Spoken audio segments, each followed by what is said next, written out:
दिनैनि भिडिअ'आव जों सावरायगोन मोननै टपिक इन्टारभिउआव गावनि सोमोन्दै बा गावनि सिनायथि माबायदि होनांगौ आरो भारतारि सुबुंफोरा माबायदि देखायो फैदो बिदिब्ला दिनैनि इन्टारेस्टिं भिडिअ'खौ जागायनोसै गिबियावनो जों सावरायगोन इन्टारभिउनि सोमोन्दै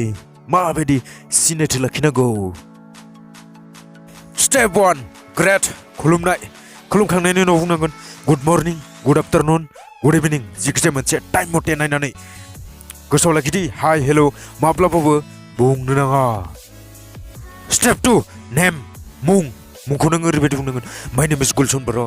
एबा दिस इज गुलसन बर' एबा आइ एम गुलसन बर' गोसोआव लाखिदि माइ सेल्फ होनना माब्लाबाबो बुंनो नाङा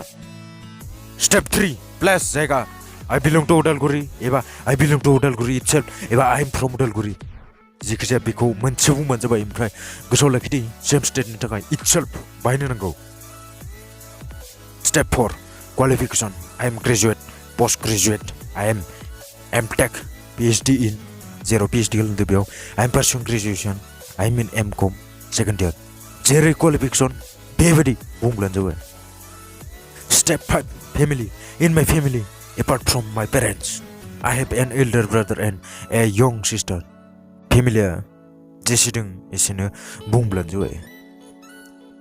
Step 6 Hobbies Listening to music and reading books जेरैबायदि हबि बेबायदि बुंबानो जाबाय That's all about me बेखौ बुंनांगोन बेनि उनाव बुंनांगोन थेंक इउ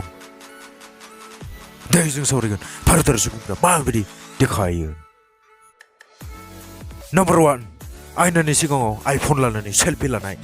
अब्लासो गुबुन सुबुंफोरा मिन्थिगोन दि आंनाव आइफन दं नाम्बार 2 सानसेनि हाबानि थाखायनो 10 बोसोरनि खामायनायखौ खरसा खालामनाय लोगोसे आरोबाव बेबो खम जाबाय होनना बुंग्रा सुबुंफोर मानो बिदि एसेबां सानोथाय नाम्बार 3 फादार्स डे मादार्स डेआव गावनि बिमा बिफानि फट' स्टेटासआव ओरैबायदि होयो माने गावसो बिसोरनि बिमा बिफा नाथाय रियेलाव जेबो केयारखौनो खालामनो रोङा नाम्बार 4 जोंनियाव बेसेन गोसा 5 स्टार हटेल रेस्टुरेन्टफोराव जानो थाखाय रां थायो नाथाय गोरिब गुन्द्रा बेफारि उन्दै फालांगिरिफोरनो 10 रांबो होनो थाखाय खर' सायो दिनैनि बे भिडिअखौ माबायदि मोनखो कमेन्ट बक्सआव कमेन्ट खालामना खोन्थाहर आरो चेनेलाव गोदानै फैदोंबा चेनेलखौ साबस्क्राइब खालामनो दाबाव बेबायदिनो इन्टारेस्टिं भिडिअफोरखौ नायबाय थानो थाखाय